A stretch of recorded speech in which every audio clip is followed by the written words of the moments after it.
Bios means life. Mimicry means imitate. Bios means life. Mimicry means imitate.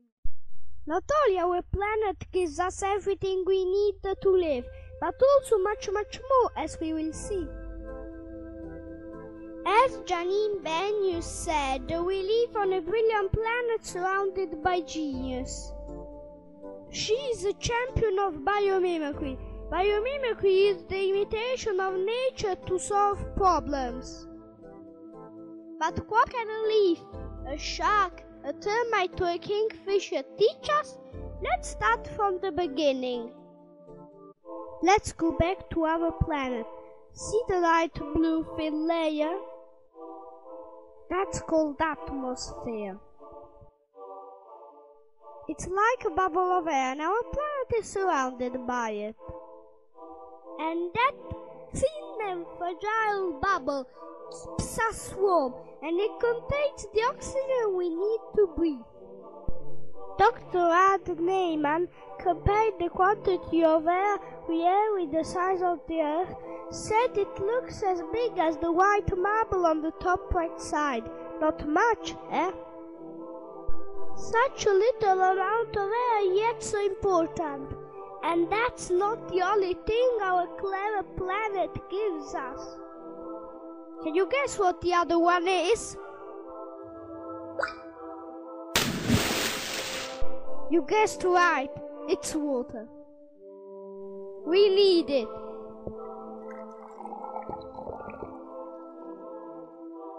Well, all living beings need it. Without it, the Earth would be a desert, an empty desert. Thanks to water, our planet can grow plants. And plants need water so badly. But how much water do we have on our planet? The little bubble on the top left side? Well, that's how much water we have if we compare it to the size of the Earth. So it's like magic. With tiny amounts of air and water, our planet can perform some wonderful tricks that let us live. Let's have a look at one of the most important miracles. Life on our planet wouldn't be the same without plants because, thanks to a process called photosynthesis, with simple ingredients such as water, the sun's energy and carbon dioxide, plants produce oxygen and sugar. They are called producers because they are the only one on Earth able to make their own food by themselves. Scientists are studying the magic trick of photosynthesis. Because if we managed to make an efficient artificial leaf, able to collect solar power, we could solve the big problem of energy. Listen to what Dr. Nate Lewis says.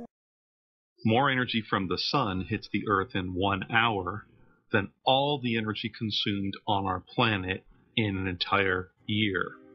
Since plants are the only one who can produce their own food, they are at the bottom of all food chains. Plants are eaten by primary consumers, who are then eaten by secondary consumers. Then, when secondary consumers die, scavengers eat them. After that is the turn of decomposer, mostly bacteria, and fungi, who help the developing of molds that decompose dead animals or plants and turn them into usable elements. See, it's our planet that has invented recycling. There's no such thing as garbage. We've been recycling all of our lives. One species junk is another one's lunch, and then becomes fertilizer. There's no such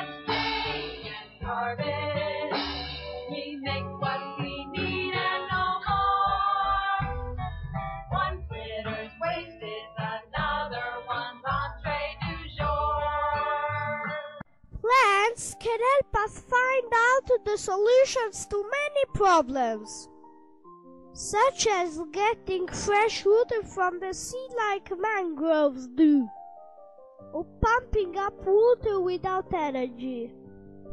We have already learned a lot from the geniuses who live on our planet. For example, we have learned how to make a shark skin like fabric for swimming suit that reduce drag.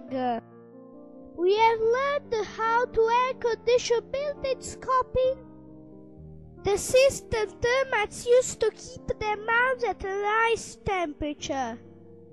We have learned how to produce very silent fast trains, copying a kingfisher diving into water without a single splash to get his lunch.